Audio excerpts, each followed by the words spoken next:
Dr. Anitra Shelton Quinn, award-winning psychologist, best-selling author, and keynote speaker. And I'm so excited to be able to share with you today about something that is truly near and dear to my heart, but oftentimes gets overlooked, undervalued, and truthfully pushed to the side. We're talking about work-life balance. I am what some like to call high energy speaker. I oftentimes switch my accents. I can do it pretty easily. I like to do that because it keeps my audience focused on me and they're not falling asleep, you know what I mean by that?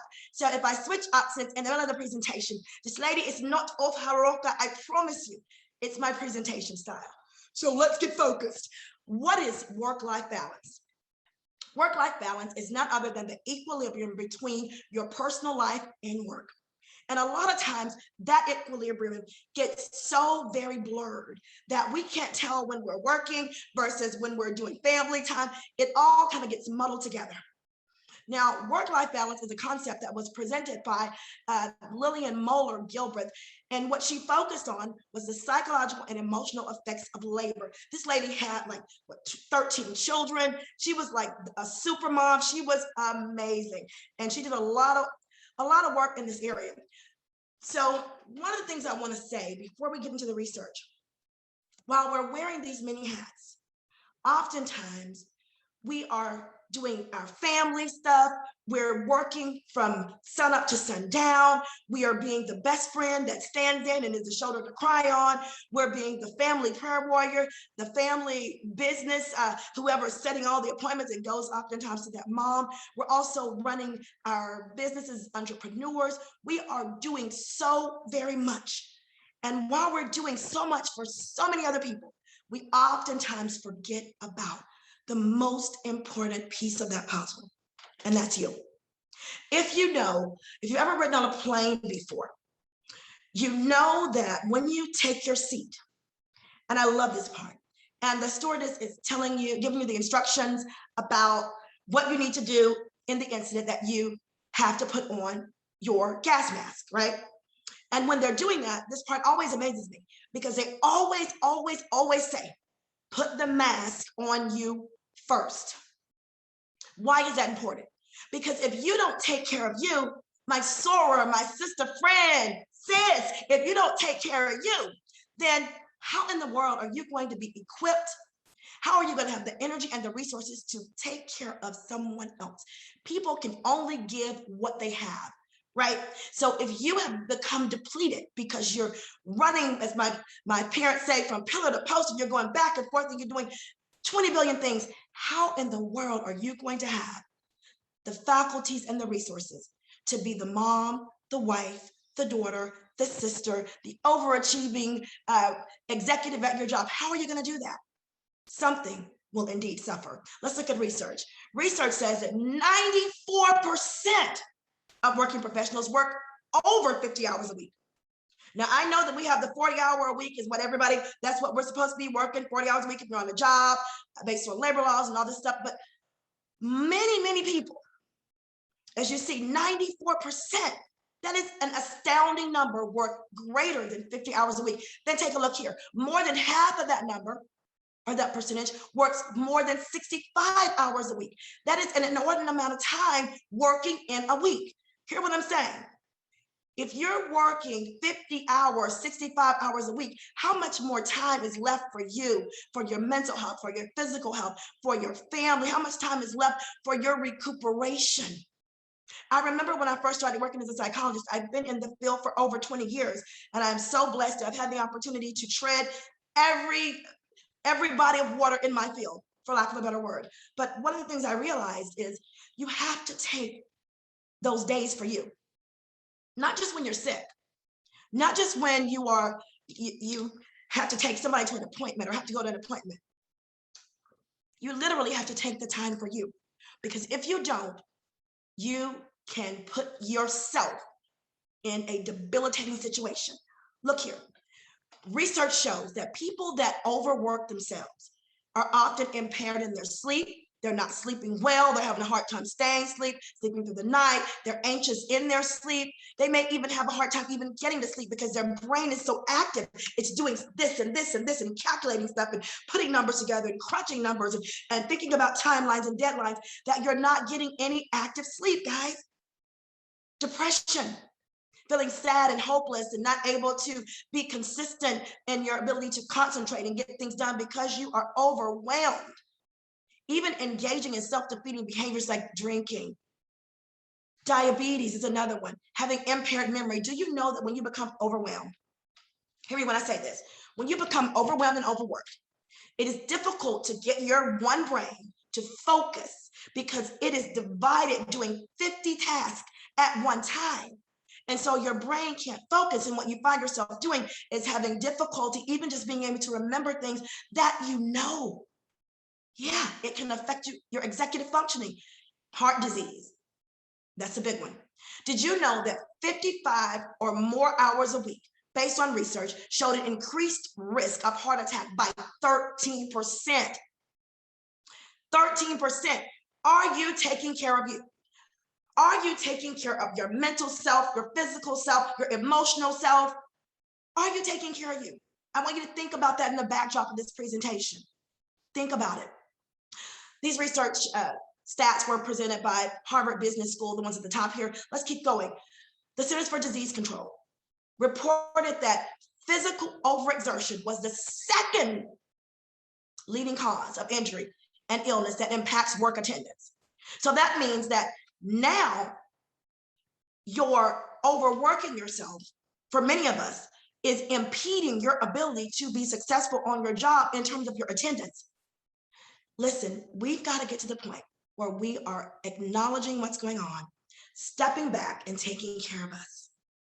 Workplace stress contributes to 120,000 deaths every single year. Y'all, this blew my mind. This statistic blew my mind and blows my mind perpetually every time I think about it. 120,000 people have gone on to glory, but the contributions were heavily from their work, from their job. And you guys, since we are now in a very virtual world, everybody's doing 25 Zooms a day, you got your cell phone going off, you got 120 texts you got to respond to within the next 30 minutes. And I know I'm exaggerating here, but for some of you, it's not an exaggeration.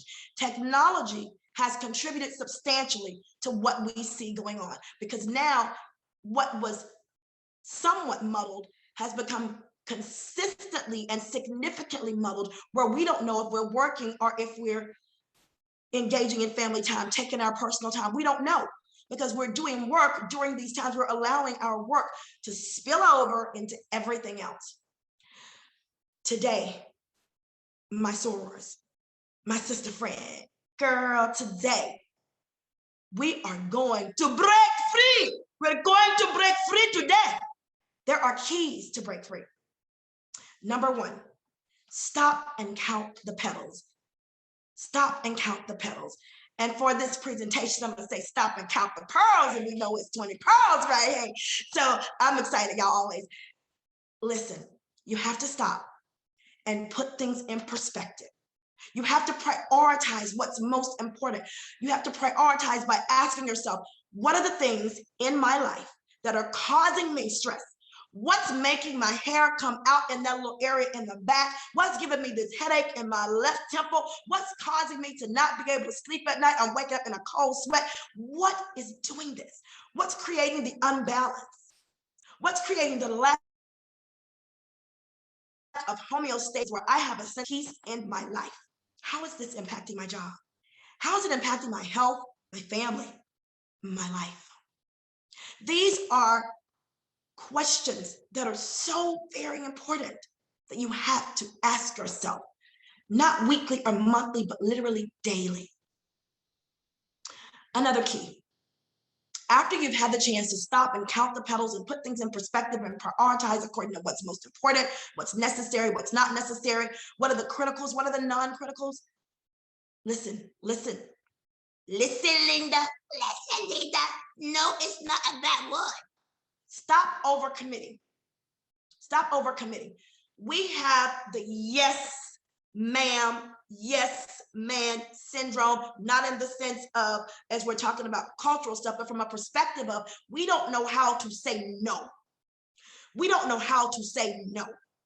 We will overcommit all day. And I got to raise my hand. Here, I'm here. I was so guilty of this. I thought that I had to do everything for everybody. But y'all that know me know I'll preach to a rock and that joke will get saved, amen, today. So when I remember reading in my Bible that it said that God is all things to all men. It did say Anitra, my name is not there. I'm not all things. I can't do everything. You, sister, friend, soror, sis, you can't do everything. You've got to be willing to say no.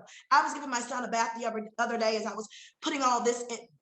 The way that I write and preach and teach, it always just comes up here and it stays up here. And the last place that it gets is on the paper. So as God was showing me what to say in this presentation, I was putting my son in the tub and both of them, they're taking their bath, they're having a good time, they're enjoying the bubbles. And what I didn't realize, Mommy put way too much bubble bath in there. And let me tell you, honey, they loved it. And I had too much bubble bath in there and bubbles were everywhere. They were bursting at the seam with bubbles. And Caleb, my youngest, he said, oh no, oh no, oh no. That's what some of you are saying in your life right now. Oh no, I've taken on too much. Oh no, how am I going to meet this deadline? Oh no, I shouldn't have accepted this contract. Oh no, when are we going to recognize that no is necessary? No is necessary. Yes is optional. You don't have to say yes to every single thing that comes your way. Just because they knock on the door, that doesn't mean that you have to accept what they're asking. No is a necessity. Yes is optional. When you overcommit to others, you oftentimes will overlook yourself. When we overcommit to others, it oftentimes leads to us overlooking ourselves, overlooking your peace, overlooking your sleep, overlooking your sanity, overlooking your need just to be. You can get lost in tasks and forget you. Did she say that? Did she really? Did that lady say? Yes. You can get lost in tasks and overlook you. You can overlook you. The next one, no more P word. Dismiss the cycle of perfectionism. You don't have to be perfect. You have already been validated. You are more than enough. You are so very super amazing. You're so smart. You are God's best. You don't have to be perfect. Stop that cycle of perfectionism. It's not necessary. Stop that cycle. Just because you didn't dot the I and cross the T, just because the bacon got burnt, just because you forgot to gas the car up, so now you got to go back and you're 5 minutes late, just because you don't have to be perfect for anyone. Your best is good enough. And you've got to be able to take time for you and know when to step away, right? Stop and count those petals. Stop overcommitting. You don't have to be perfect. Do your best. It's good enough. The next one, I love this. I just got this like 15 minutes ago. Schedule an up moment. An up moment is when you unplug for your peace. Schedule an up moment. Unplug from everything else that is on your agenda and just take time for you. And I'll talk more about unplugging for your peace. I think it's on the next slide. Unplug, turn that phone off, turn that laptop, those notifications off.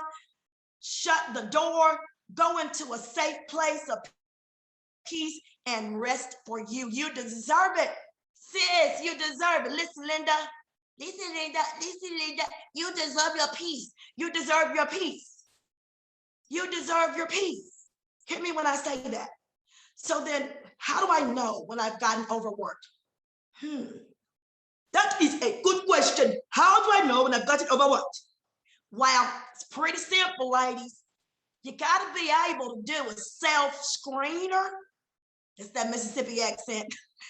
Oh, Lord, I digress. You have to be able to do a self-screener for yourself to make sure that you're not working yourself to the bone. Because if you are, there's some repercussions, and they're serious.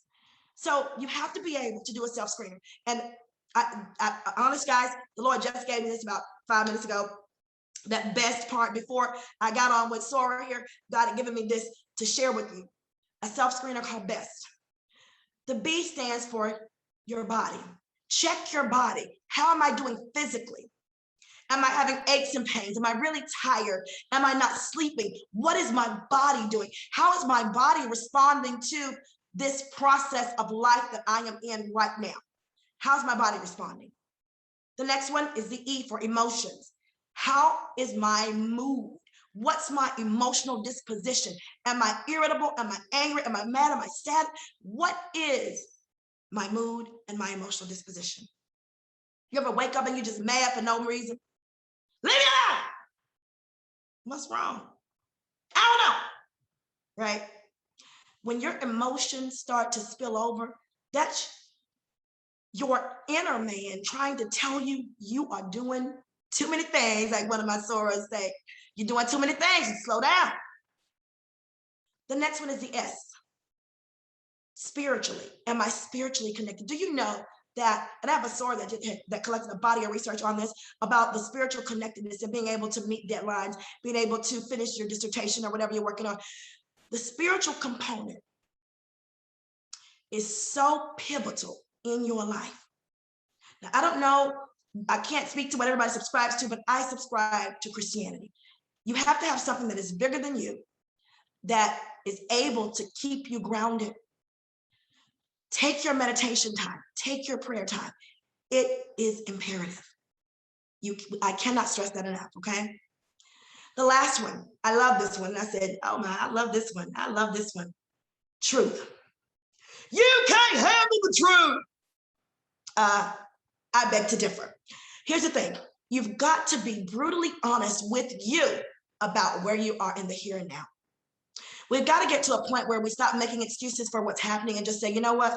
I got too much going on. Let me reel this thing on in, and let me take these 3 things off the agenda. They are not necessary. Okay, this can wait, that can wait. It can wait.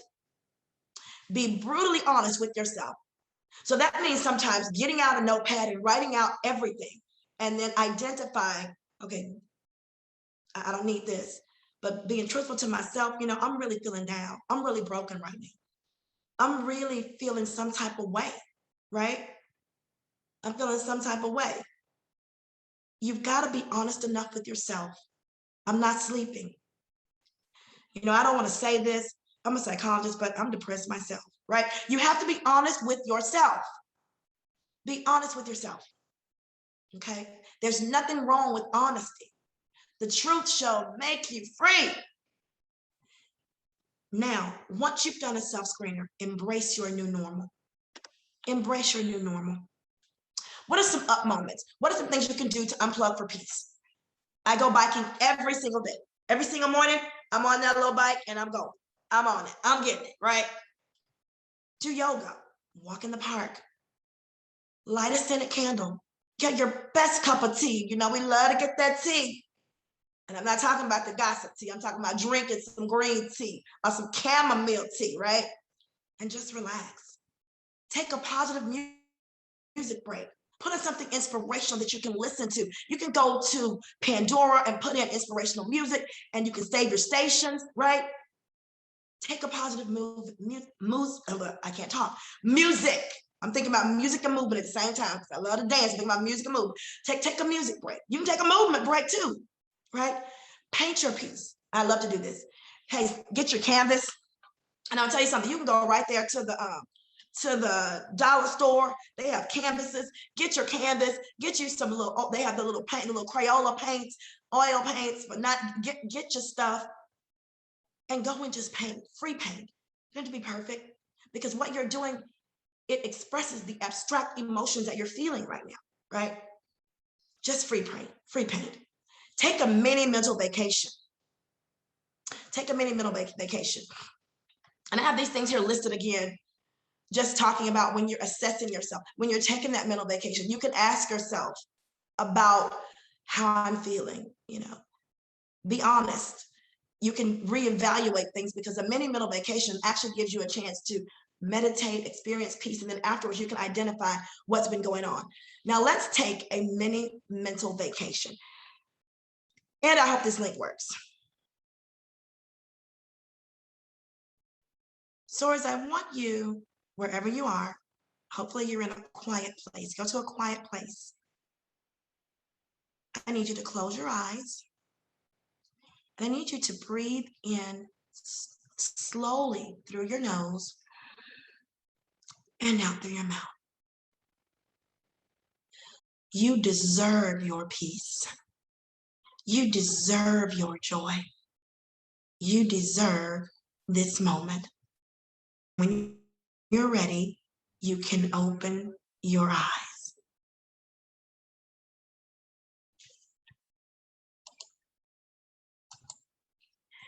Thank you so much, sorors.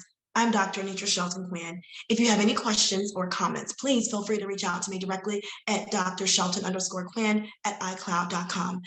I hope this has been a tremendous blessing to you and that you are embracing your new normal. Have an amazing day and a wonderful rest of the retreat.